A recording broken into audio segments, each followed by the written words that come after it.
Public transport, also known as public transportation, public transit, mass transit, or simply transit, is a system of transport for passengers by group travel systems available for use by the general public, unlike private transport, typically managed on a schedule, operated on established routes, and that may charge a posted fee for each trip. There is no rigid definition of which kinds of transport are included, and air travel is often not thought of when discussing public transport. Dictionaries use wording like buses, trains, etc. Examples of public transport include city buses, trolleybuses, trams or light rail, and passenger trains, rapid transit, metro/subway/underground, etc., and ferries. Public transport between cities is dominated by airlines, coaches, and intercity rail. High-speed rail networks are being developed in many parts of the world. Most public transport systems run along fixed routes with set embarkation/disembarkation points to a prearranged timetable, with the most frequent services running to a headway, example every 15 minutes, as opposed to being scheduled for any specific time of the day. However, most public transport trips include other modes of travel, such as passengers walking or catching bus services to access train stations. Share taxis offer on-demand services in many parts of the world, which may compete with fixed public transport lines, or complement them, by bringing passengers to interchanges. Paratransit is sometimes used in areas of low demand and for people who need a door-to-door service. Urban public transit differs distinctly among Asia, North America, and Europe. In Asia, profit-driven, privately owned and publicly traded mass transit and real estate conglomerates predominantly operate public transit systems. In North America, municipal transit authorities most commonly run mass transit operations.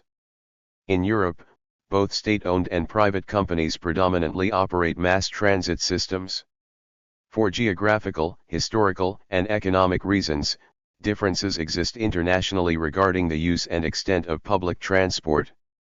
The International Association of Public Transport, UITP, is the international network for public transport authorities and operators, policy decision-makers, scientific institutes and the public transport supply and service industry. It has over 1,900 members from more than 100 countries from all over the globe. In recent years, some high-wealth cities have seen a decline in public transport usage. A number of sources attribute this trend to the rise in popularity of remote work, ride-sharing services, and car loans being relatively cheap across many countries. Major cities such as Toronto, Paris, Chicago, and London have seen this decline and have attempted to intervene by cutting fares and encouraging new modes of transportation, such as e-scooters and e-bikes. Because of the reduced emissions and other environmental impacts of using public transportation over private transportation, many experts have pointed to an increased investment in public transit as an important climate change mitigation tactic. Conveyances designed for public hire are as old as the first ferry service. The earliest public transport was water transport. Ferries appear in Greek mythology writings. The mystical ferryman Charon had to be paid and would only then take passengers to Hades. Some historical forms of public transport include the stagecoaches traveling a fixed route between coaching inns, and the horse-drawn boat carrying paying passengers, which was a feature of European canals from the 17th century onwards. The canal itself as a form of infrastructure dates back to antiquity. In ancient Egypt, canals were used for freight transportation to bypass the Aswan Cataract. The Chinese also built canals for water transportation as far back as the Warring States period, which began in the 5th century BCE. Whether or not those canals were used for hire public transport remains unknown. The Grand Canal in China, begun in 486 BCE, served primarily the grain trade.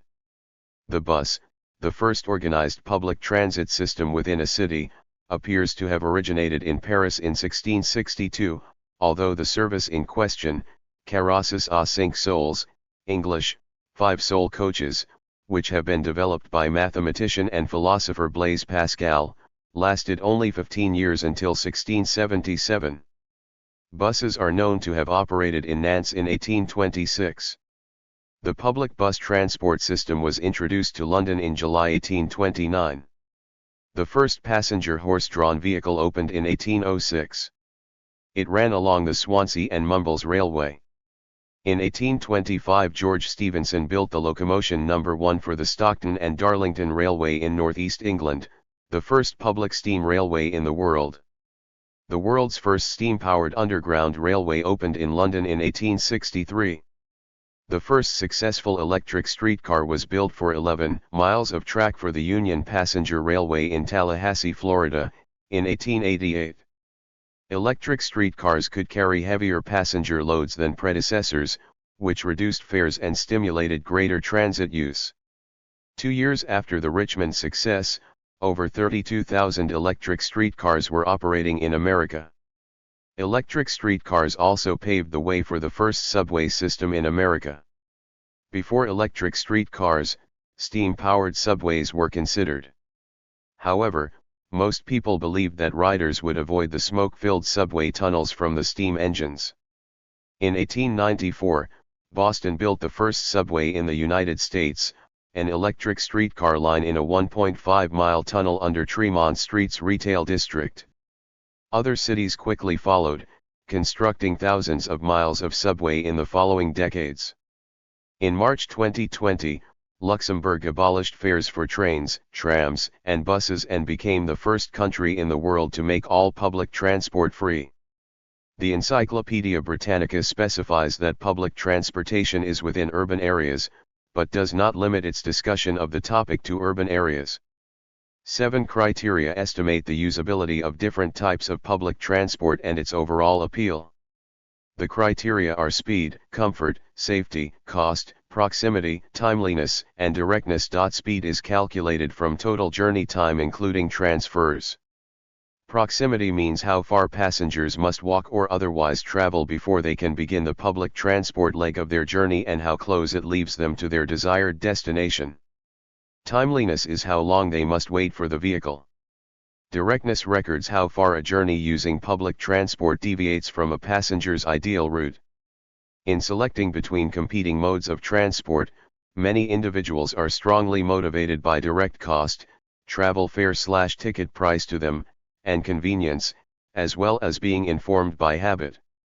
The same individual may accept the lost time and statistically higher risk of accident in private transport, together with the initial, running and parking costs. Loss of control, spatial constriction, overcrowding, high speed/accelerations, height, and other phobias may discourage use of public transport. Actual travel time on public transport becomes a lesser consideration when predictable and when travel itself is reasonably comfortable, seats, toilets, services, and can thus be scheduled and used pleasurably, productively or for overnight rest. Chauffeured movement is enjoyed by many people when it is relaxing, safe, but not too monotonous. Waiting, interchanging, stops, and hold-ups, for example due to traffic or for security, are discomforting. Jet lag is a human constraint discouraging frequent rapid long-distance east-west commuting, favoring modern telecommunications and VR technologies. An airline provides scheduled service with aircraft between airports. Air travel has high speeds, but incurs large waiting times before and after travel, and is therefore often only feasible over longer distances or in areas where a lack of surface infrastructure makes other modes of transport impossible. Bush airlines work more similarly to bus stops. An aircraft waits for passengers and takes off when the aircraft is full. Bus services use buses on conventional roads to carry numerous passengers on shorter journeys. Buses operate with low capacity, compared with trams or trains, and can operate on conventional roads, with relatively inexpensive bus stops to serve passengers. Therefore, buses are commonly used in smaller cities, towns, and rural areas, and for shuttle services supplementing other means of transit in large cities. Bus rapid transit is an ambiguous term used for buses operating on dedicated right-of-way, much like a light rail. Coach services use coaches, long-distance buses, for suburb to CBD or longer-distance transportation. The vehicles are normally equipped with more comfortable seating, a separate luggage compartment, video, and possibly also a toilet. They have higher standards than city buses, but a limited stopping pattern. Trolleybuses are electrically powered buses that receive power from overhead power line by way of a set of trolley poles for mobility. Online electric vehicles are buses that run on a conventional battery, but are recharged frequently at certain points via underground wires. Certain types of buses, styled after old-style streetcars, are also called trackless trolleys, but are built on the same platforms as a typical diesel, CNG, or hybrid bus. These are more often used for tourist rides than commuting and tend to be privately owned. Passenger rail transport is the conveyance of passengers by means of wheeled vehicles specially designed to run on railways. Trains allow high capacity at most distance scales, but require track, signaling, infrastructure and stations to be built and maintained, resulting in high upfront costs. Intercity rail is long-haul passenger services that connect multiple urban areas. They have few stops, and aim at high average speeds, typically only making one of a few stops per city. These services may also be international. High-speed rail is passenger trains operating significantly faster than conventional rail, typically defined as at least 200 km per hour, 120 miles per hour. The most predominant systems have been built in Europe and East Asia, and compared with air travel, offer long-distance rail journeys as quick as air services, have lower prices to compete more effectively, and use electricity instead of combustion. Urban rail transit is an all-encompassing term for various types of local rail systems, such as these examples: trams, light rail, rapid transit, people movers, commuter rail, monorail, suspension railways, and funiculars. Commuter rail is part of an urban area's public transport. It provides faster services to outer suburbs and neighboring satellite cities. Trains stop at train stations that are located to serve a smaller suburban or town center. The stations are often combined with shuttle bus or park and ride systems. Frequency may be up to several times per hour, and commuter rail systems may either be part of the national railway or operated by local transit agencies.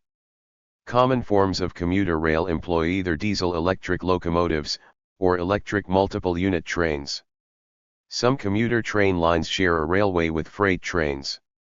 A rapid transit railway system, also called a metro, underground, heavy rail, or subway, operates in an urban area with high capacity and frequency, and grade separation from other traffic. Heavy rail is a high-capacity form of rail transit, with 4 to 10 units forming a train, and can be the most expensive form of transit to build. Modern heavy rail systems are mostly driverless, which allows for higher frequencies and less maintenance cost. Systems are able to transport large numbers of people quickly over short distances with little land use. Variations of rapid transit include people movers, small-scale light metro, and the commuter rail hybrid S-Bahn. More than 160 cities have rapid transit systems, totaling more than 8,000 kilometers, 4,971 miles of track, and 7,000 stations. 25 cities have systems under construction. People movers are a special term for grade-separated rail, which uses vehicles that are smaller and shorter in size. These systems are generally used only in a small area such as a theme park or an airport. Trams, also known as streetcars, are rail-borne vehicles that run in city streets or dedicated tracks. They have higher capacity than buses, but must follow dedicated infrastructure with rails and wires either above or below the track, limiting their flexibility. In the United States, trams were commonly used prior to the 1930s, before being superseded by the bus. In modern public transport systems, they have been reintroduced in the form of the light rail. Light rail is a redevelopment, and use, of the tram, with dedicated right-of-way not shared with other traffic, often, step-free access and increased speed. Light rail lines are, thus, essentially modernized interurbans. Unlike trams, light rail systems are longer and have 1 to 4 cars per train. Somewhere between light and heavy rail in terms of carbon footprint, Monorail systems usually use overhead single tracks, either mounted directly on the track supports or put in an overhead design with the train suspended.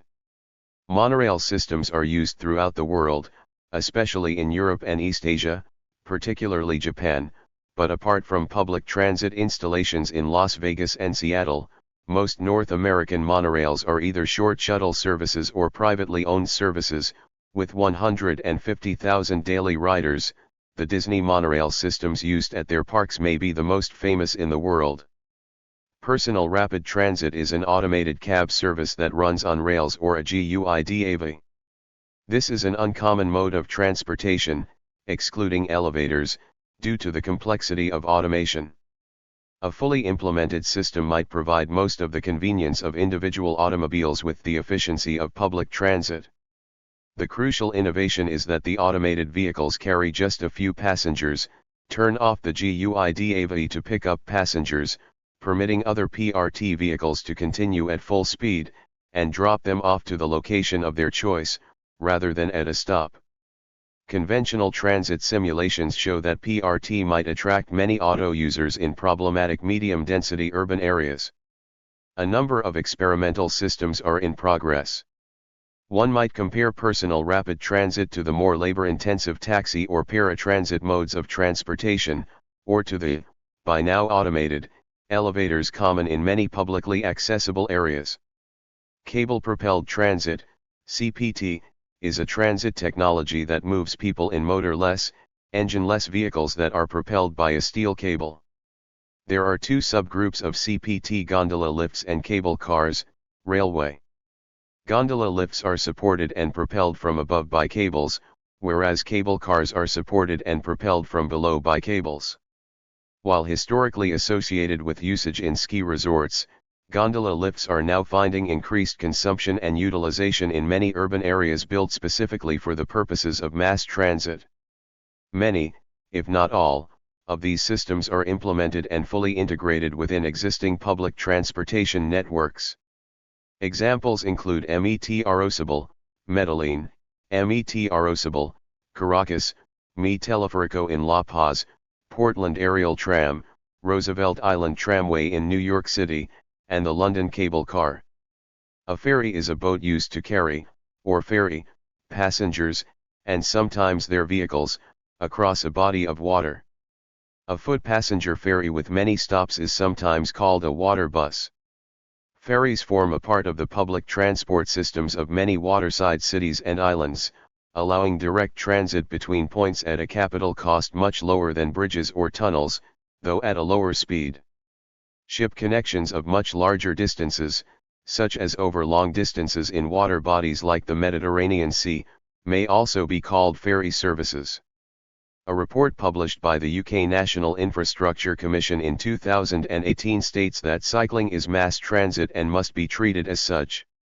Cycling infrastructure is normally provided without charge to users because it is cheaper to operate than mechanized transit systems that use sophisticated equipment and do not use human power. Many cities around the world have introduced electric bikes and scooters to their public transport infrastructure. For example, in the Netherlands many individuals use e-bikes to replace their car commutes. In major American cities, start-up companies such as Uber and Lyft have implemented e-scooters as a way for people to take short trips around the city. All public transport runs on infrastructure, either on roads, rail, airways, or seaways. The infrastructure can be shared with other modes, freight and private transport, or it can be dedicated to public transport. The latter is especially valuable in cases where there are capacity problems for private transport. Investments in infrastructure are expensive and make up a substantial part of the total costs in systems that are new or expanding. Once built, the infrastructure will require operating and maintenance costs, adding to the total cost of public transport. Sometimes governments subsidize infrastructure by providing it free of charge, just as is common with roads for automobiles. Interchanges are locations where passengers can switch from one public transport route to another. This may be between vehicles of the same mode, like a bus interchange, or example between bus and train. It can be between local and intercity transport, such as at a central station or airport. Timetables, or schedules in North American English, are provided by the transport operator to allow users to plan their journeys. They are often supplemented by maps and fare schemes to help travelers coordinate their travel. Online public transport route planners help make planning easier. Mobile apps are available for multiple transit systems that provide timetables and other service information and, in some cases, allow ticket purchase, some allowing to plan your journey, with time fares zones e.g. Services are often arranged to operate at regular intervals throughout the day or part of the day, known as clock face scheduling. Often, more frequent services or even extra routes are operated during the morning and evening rush hours. Coordination between services at interchange points is important to reduce the total travel time for passengers. This can be done by coordinating shuttle services with main routes, or by creating a fixed time, for instance twice per hour, when all bus and rail routes meet at a station and exchange passengers. There is often a potential conflict between this objective and optimizing the utilization of vehicles and drivers. The main sources of financing are ticket revenue, government subsidies, and advertising. The percentage of revenue from passenger charges is known as the fare box recovery ratio. A limited amount of income may come from land development and rental income from stores and vendors, parking fees, and leasing tunnels and rights of way to carry fiber optic communication lines. Most but not all public transport requires the purchase of a ticket to generate revenue for the operators. Tickets may be bought either in advance, or at the time of the journey, or the carrier may allow both methods. Passengers may be issued with a paper ticket, a metal or plastic token, or a magnetic or electronic card, smart card, contactless smart card. Sometimes a ticket has to be validated, e.g. a paper ticket has to be stamped, or an electronic ticket has to be checked in.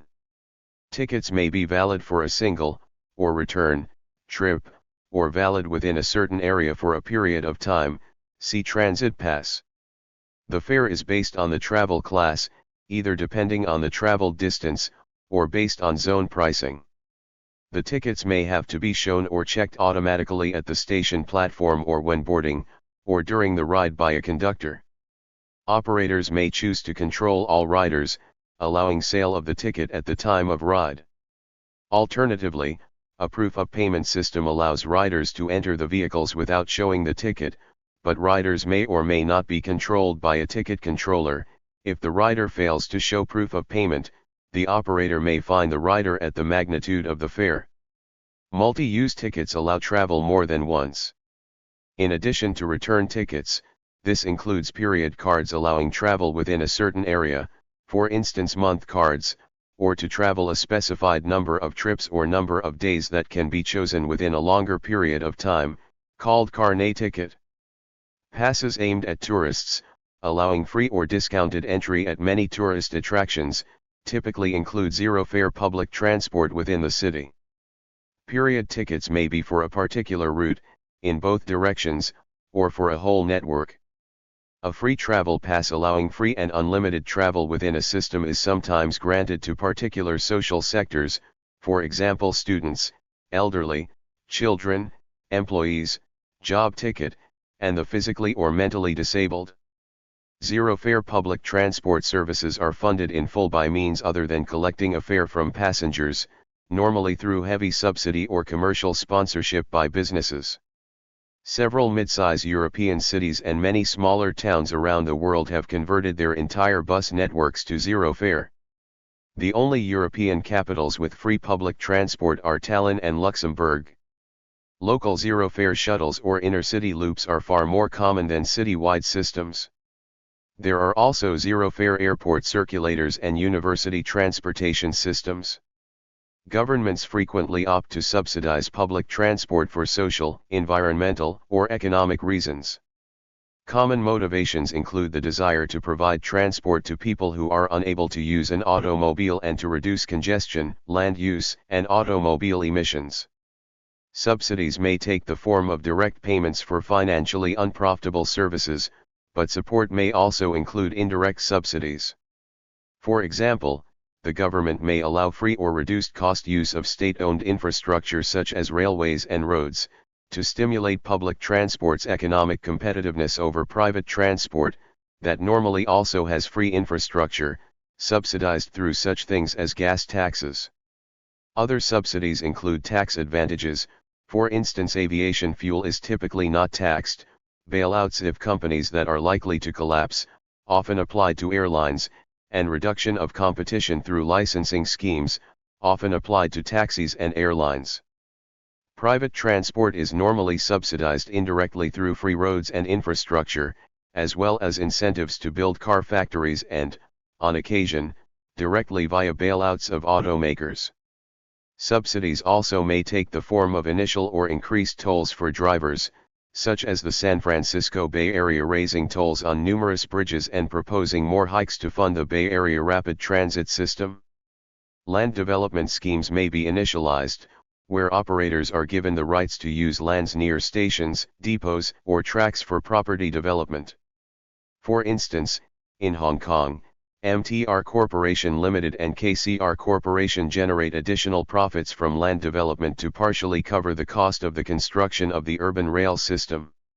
Some supporters of mass transit believe that use of taxpayer capital to fund mass transit will ultimately save taxpayer money in other ways, and therefore, state-funded mass transit is a benefit to the taxpayer.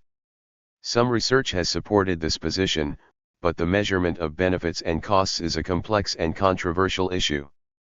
A lack of mass transit results in more traffic, pollution, and road construction to accommodate more vehicles, all costly to taxpayers. Providing mass transit will therefore alleviate these costs. A study found that support for public transport spending is much higher among conservatives who have high levels of trust in government officials than those who do not. Relative to other forms of transportation, public transit is safe, with a low crash risk, and secure, with low rates of crime. The injury and death rate for public transit is roughly 1/10 that of automobile travel. A 2014 study noted that residents of transit-oriented communities have about 1/5 the per capita crash casualty rate as in automobile-oriented communities, and that transit also tends to have lower overall crime rates than automobile travel, and transit improvements can help reduce overall crime risk by improving surveillance and economic opportunities for at-risk populations.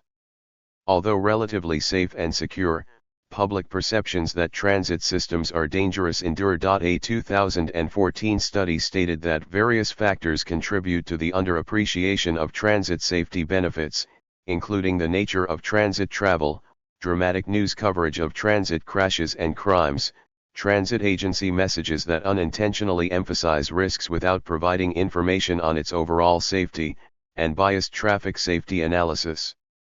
Some systems attract vagrants who use the stations or trains as sleeping shelters, though most operators have practices that discourage this.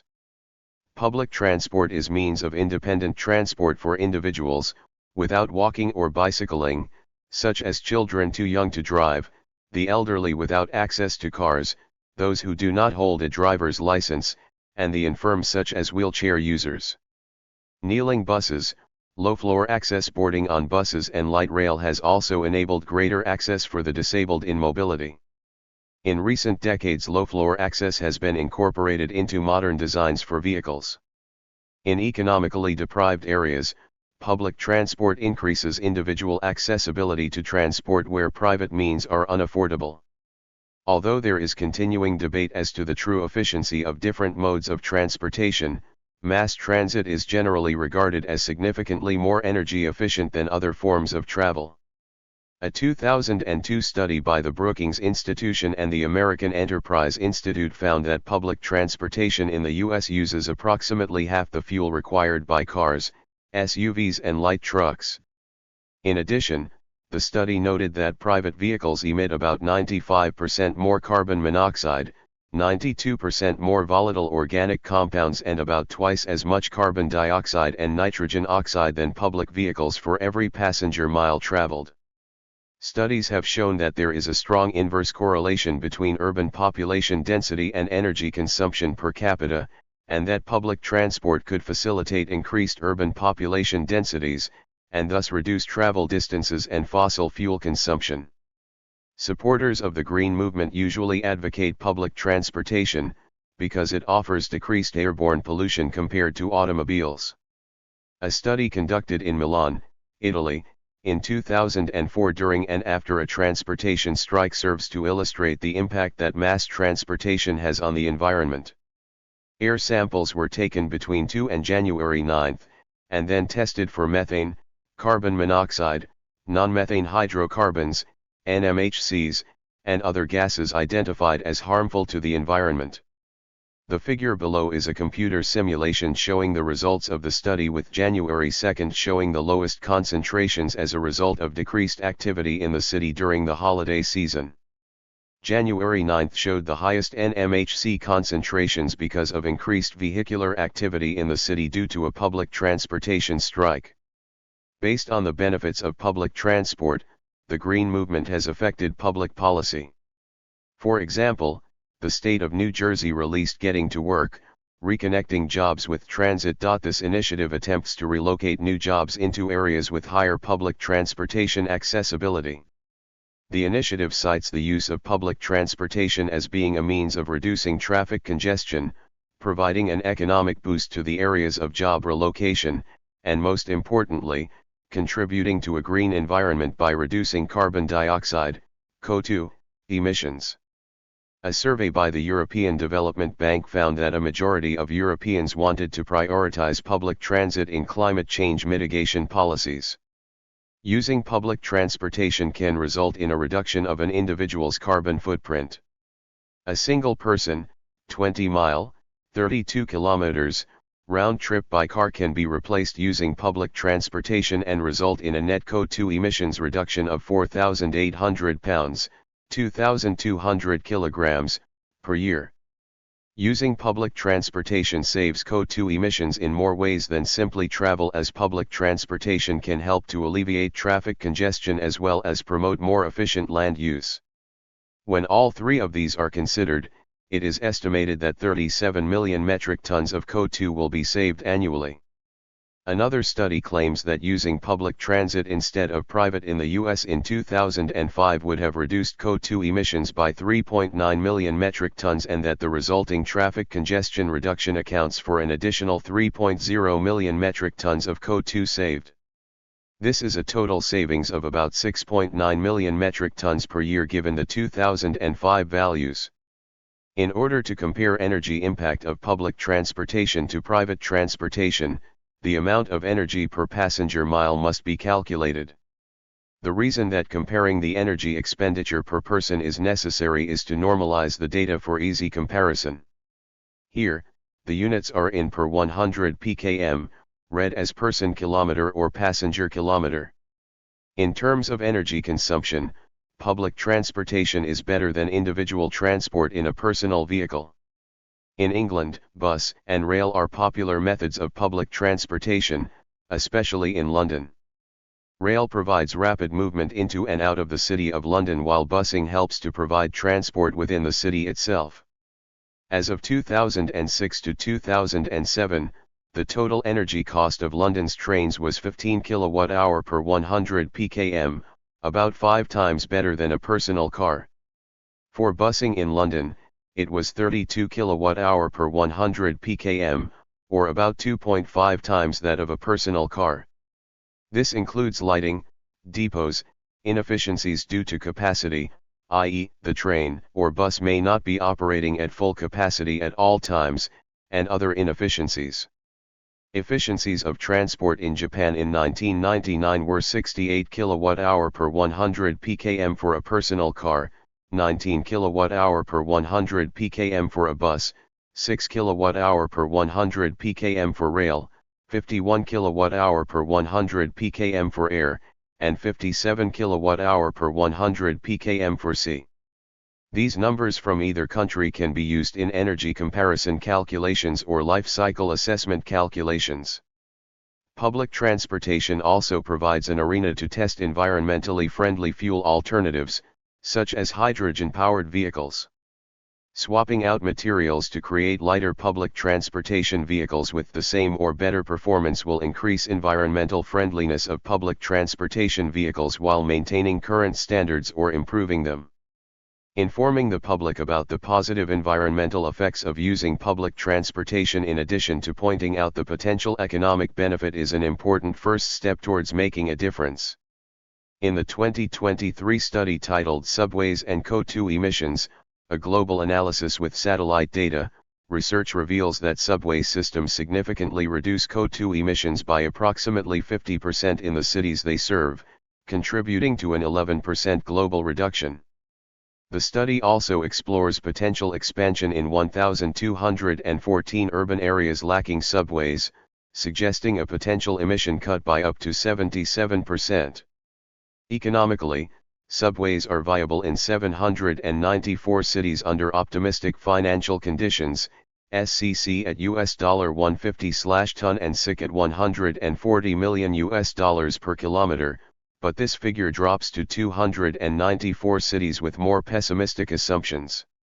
Despite high costs about $200 million per kilometer for construction, subways offer substantial co-benefits, such as reduced traffic congestion and improved public health, making them a strategic investment for urban sustainability and climate mitigation. Dense areas with mixed land uses promote daily public transport use while urban sprawl is associated with sporadic public transport use.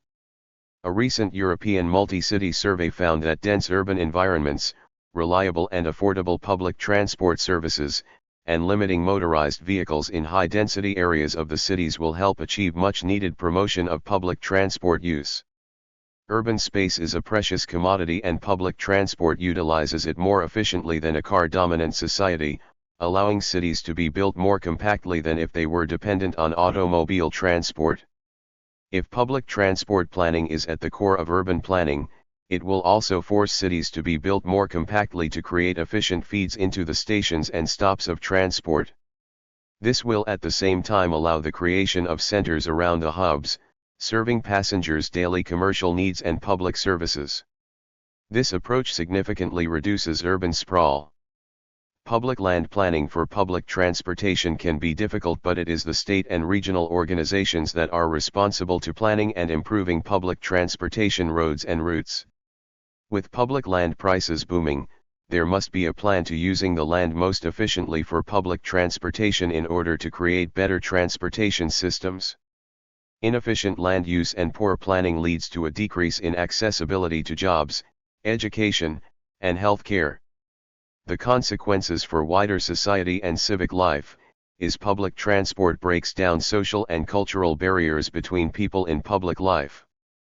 An important social role played by public transport is to ensure that all members of society are able to travel without walking or cycling, not just those with a driving license and access to an automobile, which include groups such as the young, the old, the poor, those with medical conditions, and people banned from driving. Automobile dependency is a name given by policymakers to places where those without access to a private vehicle do not have access to independent mobility. This dependency contributes to the transport divide. A 2018 study published in the Journal of Environmental Economics and Management concluded that expanded access to public transit has no meaningful impact on automobile volume in the long term. Above that, public transportation opens to its users the possibility of meeting other people, as no concentration is diverted from interacting with fellow travelers due to any steering activities. Adding to the above said, public transport becomes a location of intersocial encounters across all boundaries of social, ethnic, and other types of affiliation.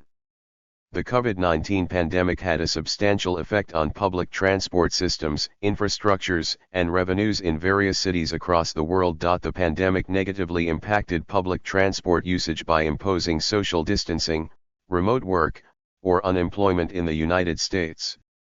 It caused a 79% drop in public transport riders at the beginning of 2020. This trend continued throughout the year with a 65% reduced ridership as compared to previous years. 69 Similarly in London, at the beginning of 2020, Ridership in the London Underground and buses declined by 95% and 85% respectively. A 55% drop in public transport ridership as compared to 2019 was reported in Cairo, Egypt after a period of mandatory halt. To reduce COVID spread through cash contact, in Nairobi, Kenya, cashless payment systems were enforced by National Transport and Safety Authority, NTSA. Public transport was halted for 3 months in 2020 in Kampala, Uganda, with people resorting to walking or cycling. Post-quarantine, upon renovating public transport infrastructure, public transport such as minibus taxis were assigned specific routes. The situation was difficult in cities where people are heavily dependent on the public transport system. In Kigali, Rwanda, social distancing requirements led to 50% occupancy restrictions, but as the pandemic situation improved, the occupancy limit was increased to meet popular demands. Addis Ababa, Ethiopia also had inadequate bus services relative to demand and longer wait times due to social distancing restrictions and planned to deploy more buses. Both Addis Ababa and Kampala aim to improve walking and cycling infrastructures in the future as means of commuting complementary to buses. Thank you for watching this video.